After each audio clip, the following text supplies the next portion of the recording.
Hello, everybody, and welcome back to The Ugly Truth. Today I'm doing an ugly truth about dating after the awakening.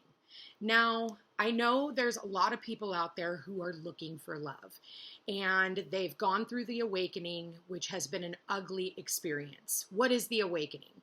It's about really delving into our shadow self. It's about doing the work on our past, figuring out what our past cycles and lessons have been about. You know, some of us have abandonment issues. Others of us have abuse issues, maybe sexual abuse, domestic violence. It can be anything ranging in those areas. Now, I posted something on my Facebook page the other day about the truth about being single. And it says, what people don't realize is that some people are single in this generation because they are healed, which makes them incompatible for trauma bonds. Unfortunately, trauma bonds is the template for our broken culture, and anyone who chooses peace over trauma will have difficulty in relationships because most people you meet are emotionally damaged in some way, which means they haven't done their work. Healed people seek euphoric bonds because those bonds create authenticity, and correction comes with that type of love. It's kind of like an oxymoron. 90% of the relationships and marriages that you see today are actually trauma bonds because they need a better half to make them feel whole because they're both broken mentally, spiritually, or emotionally. Now, I do see that in a lot of my readings with a lot of different people. You know, they're just now starting the awakening process, and they're starting to see that the relationships that they are in are, from a unhealed version of themselves. And as we go through the awakening process, we have to rid ourselves of all the toxicity. And that can be one of the hardest things because that is what we've been known to do, right? We grew up in a household where domestic violence was an issue, or we grew up in a household where we were constantly always feeling like we had to, get our parents' approval, or tried to always just show up for everyone who didn't show up for us. Maybe you had parents who cheated on one another. Maybe you came from a family that was a broken home, so a lot of that is instilled within us. And the last few years, we've had a major awakening in the collective. And now people are starting to recognize the patterns in their lives, the types of relationships that we have chosen, and they're just not satisfactory anymore. So going into a relationship after the awakening, you tend to be a lot more sensitive to another human being. And a lot of the times we can attract people who are unhealed, who are still going through, their own trauma. They're having to go through their own healing. And that doesn't mean that they're bad people. It just means that it's not going to work for us because we have to find somebody who is on our level. And it is very hard nowadays to find somebody who has gone through the healing that is necessary in order for them to be able to come into a relationship. I recently dated somebody, and I hadn't dated since my awakening, and I went through my awakening about a decade ago. And, not a bad person, amazing, amazing individual, but because of their past experiences, he lives in a lack of mindset. I don't have enough money, or I don't have enough this, or I don't have enough time.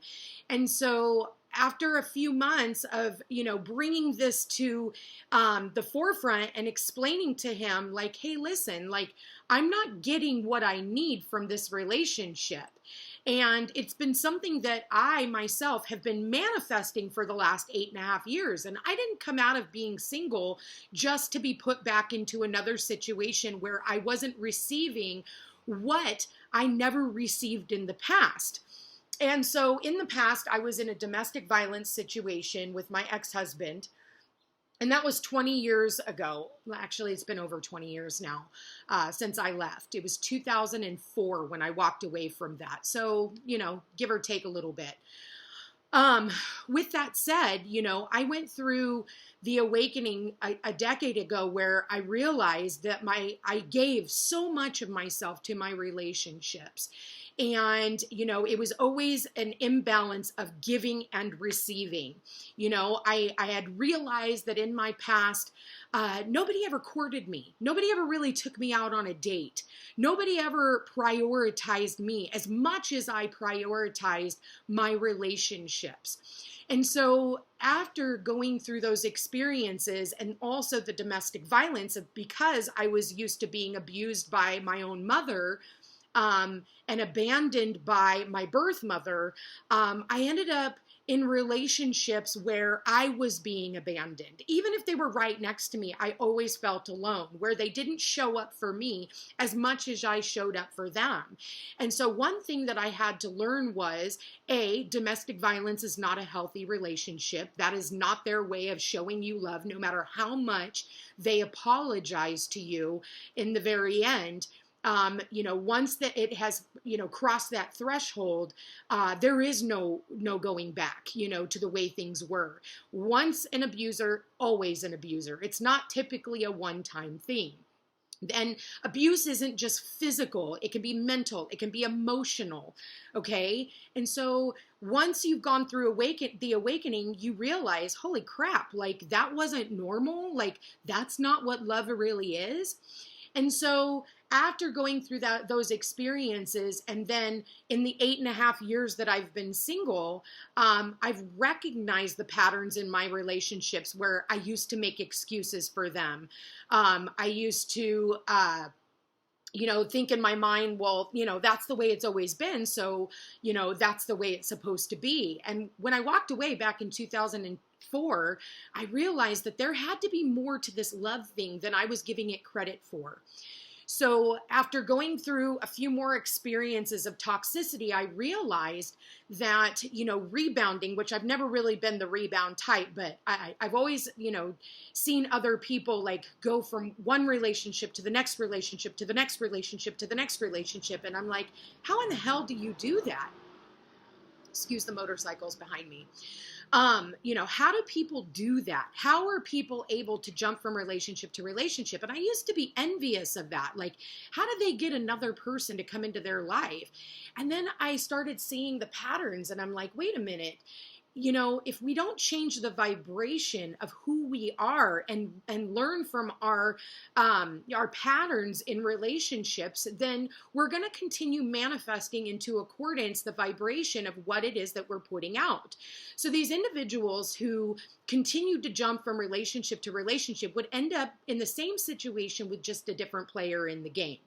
So as much as I envied it, I realized like that's only going to be short term because they're not taking the time to heal. They're not taking the time to see the patterns of, the toxicity in their relationships. So I realized I'm not jealous of that. I would rather take the time, heal myself, and recognize my own patterning so that I don't recreate it in the next relationship. Now, the universe will continuously put us in those cycles and patterns to see if we're still stupid. Okay, yeah, I said it, to see if we're still stupid. So recently I got another test just to see if I was willing to put up with what I had put up with in the past. And of course, they gave me an amazing man who had everything going for him. And the only thing that he was lacking was, which was a very big thing, is a lack of commitment, a lack of time, a lack of money, a lack of, and I'm like, okay, well, I can look past the lack of money. I can understand because, again, not a bad guy, did treat me really well when we were together, when we spent time with one another.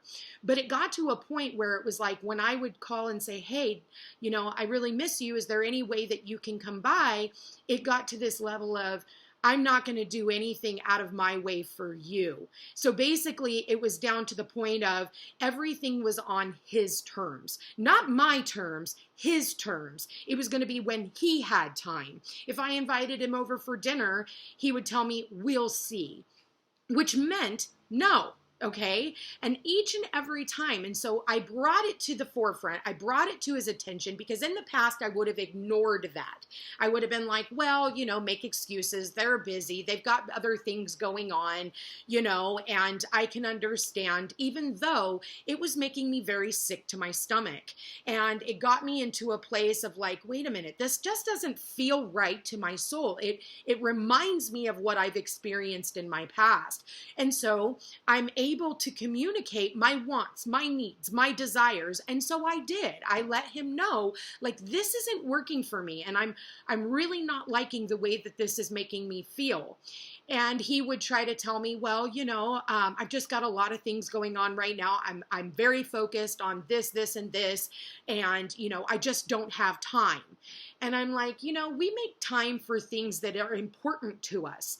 And the lack of time that he could spend with me, even though I understood, he's starting a business, he's doing amazing things, but at the same time, I was able to make time for him. I was able to make time for what it was that I was trying to feed my energy into. And so after a while, which in the past would have taken me 2, 3, 4, 5, 6 years of wasted time, time that I can't get back, this time I'm really proud of myself. It only lasted about 5 months. And I started sitting down and I started looking at the equation of everything that I was dealing with in this experience. And it was like, we've never really spent an entire day together. And in our 5 months of us hanging out, he didn't want to call me his girlfriend, yet I was doing things that a wife would do for a husband. He didn't really want to make plans with me. And if we did make plans, it was late at night. And I'm like, that's a booty call hour. I started realizing that in the entire 5 months there was 4 days where we actually went and did something. And, 2 of those were full days, but the other 2 was just like, a little bit, a couple of hours, and that was it. And I'm like, wow, in 5 months, I have not even spent an entire true week with this person. So how is it that I am getting myself so wrapped up in giving this person my attention, giving this person the love that I should be giving back to myself, and sacrificing this to put myself into a better position to where there is somebody out there who is going to love me, somebody who is going to prioritize me, somebody who is going to give me the time, the energy, the effort, and invest in me as much as I invest in them. So people who, say, well, I have to work, and they prioritize their work over their relationships, that's just not going to work for me. And now that I have been gone through the awakening now for, like I said, the last decade, I'm like, no, because I know that I am a master manifester, and I can manifest in a relationship that is going to give me all the things that I know that I deserve and things that I didn't even realize I wanted. So in order to do that, you have to be willing to sacrifice the relationships that are not giving you what it is that you have always desired, what it is that you have never received. And for a lot of us, since childhood, as children in my generation, we were to be seen and not heard. We were abandoned by our parents. They'd be gone for long hours, and we were basically raising and supporting ourselves off of peanut butter and jelly sandwiches and chips, right? And so I'm not in a position anymore to accept the breadcrumbing lifestyle, which has been more and more frequent in the past decades, where we have accepted less than what we deserve. So a lot of the time, people will stay in a relationship longer past the expiration date in hopes that this individual is going to change, in hopes that this person is going to see your value, see your worth, or in hopes that you can change this person's mind. But when a person tells you, I I can't commit, or I am not willing to put a title on this relationship. You cannot change this person's idea of what a relationship consists of. You have to look at the relationship from an outside perspective and say, this person is telling me that they are non-committal. And instead of trying to change this person's mind and show them how valuable that you are, they should already know how valuable you are. You shouldn't have to prove to them, because just by being you, they should already see the value in you. And, with a man, they already know whether or not they want to invest in this relationship or not, right from the very start.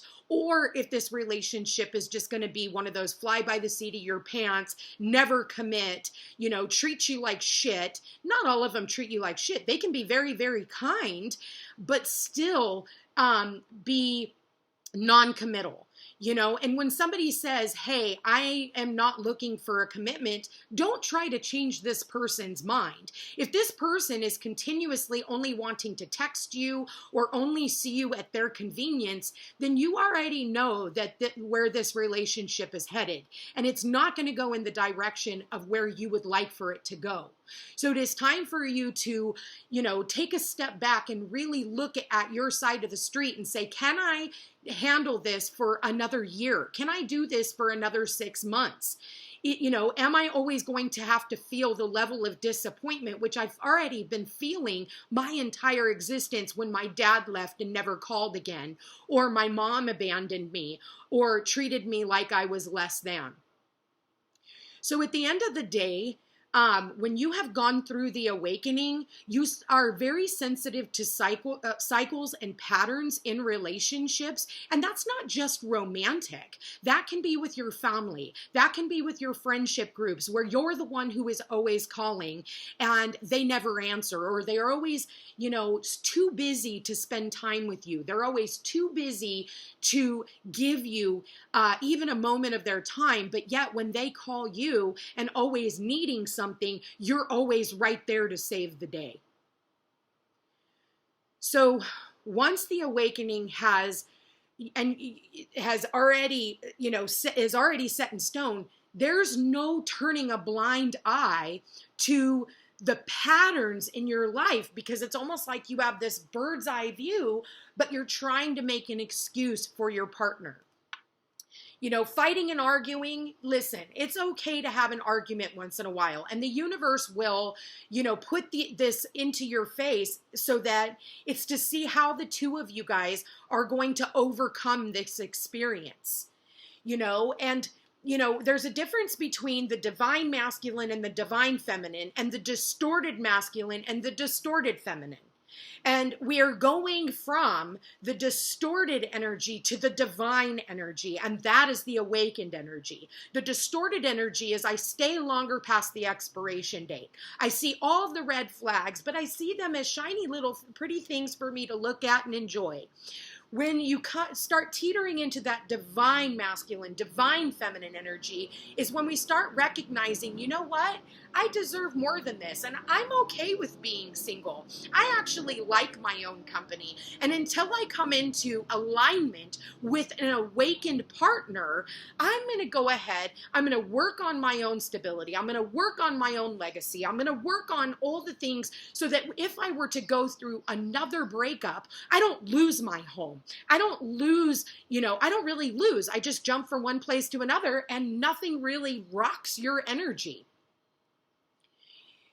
Learn to like your own self. Learn to like your own company. A lot of people will stay in a relationship just to have somebody by their side, even if this person doesn't make you happy. You would rather fight with them and argue with them and punish yourself even more just to have somebody by your side that makes you feel sick to your stomach every day, that makes you feel like you got to walk on eggshells. That's the distorted masculine feminine, the obsession, the addiction. Well, the sex is great, or, I have to stay because they make money, or I have to stay because I need this, this, and this done before I can walk out of this relationship, or, I'm going to stick around until the kids are old enough and out of school.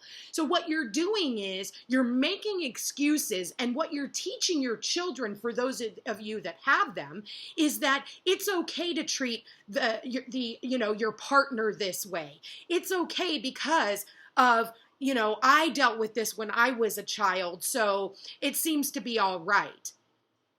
That is the worst thing that you can do for your children, is to stay in a loveless relationship and teach your kids that this is the way you're supposed to treat or be treated by your counterpart.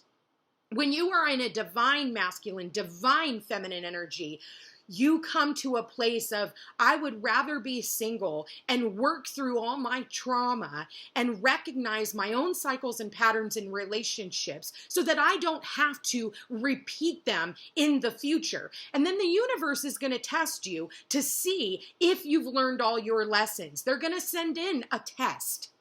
Every single time they're going to send in a test, and they can be the nicest person in the world, just like I experienced. He's an amazing, amazing individual, but he was unwilling to compromise. He was unwilling to prioritize me. It doesn't mean that he's a terrible individual, but I deserve to have all the things that I never received from my own family. I've never received from friends. I've never received because I didn't believe that I was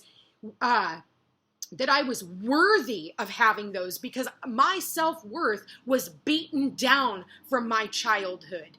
And I thought love was abuse. I thought love was abandonment. And when I was in relationships from that pattern, I was abandoning myself. So now I am very specific about the type of relationship that I am going to be in. And I recognize that I am a master manifester and that I don't have to settle for anything less than not only what I deserve, but the things that I don't even realize that I want in this lifetime. And I tell the universe, I am looking for someone who prioritizes me. I am looking for someone who can give back to me as much as I give to them. I give, you give. I give, you give. It is reciprocal energy, not just I give, you take, you breadcrumb, and then keep me searching for all these little tiny pieces of what you think I deserve, because that's not going to be enough for me.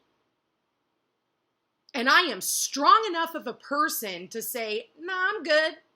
And especially when I've been single for the last 8.5 years, I like myself. I'm good alone.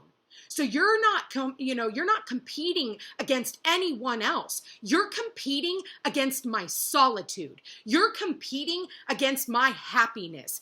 And if you are going to bring stress into my life and make me wonder where I stand, then I'm going to stand nowhere, and I'm going to stand alone, and I'm going to stand by myself. So the lesson in all of this is choose you. When you tell the universe, I want somebody to travel with me. I want somebody to hold my hand. I want somebody to show up for me. That's not asking for too much. You're asking for the bare minimum. And if the person that is standing right beside you can't even give you that, then you need to question what your priorities are and where you have lost your way. We don't have to do that anymore, you guys. So don't settle for less than you deserve. And you know what? By the time these people realize your worth, you're going to be worth a hell of a lot more. So do not lower your vibration to be in a relationship with somebody who doesn't see your value, who doesn't see your worth. You know what? Triple your worth. Then double the tax like the government and add shipping and handling. Anyway, you guys, I love you all so very much. Thank you for being here to watch my ugly truth about dating after the awakening. Anyway, you guys, I will chat with you again soon. And if you haven't had the opportunity to go check out all of my ugly truth series, it's going to be right there in the playlist. Also, check out my tarot card readings. Check me out on Facebook and Instagram. And thank you to everybody who has donated to my channel. Excuse me. I love you guys all so very much, and we will chat again soon. Take care.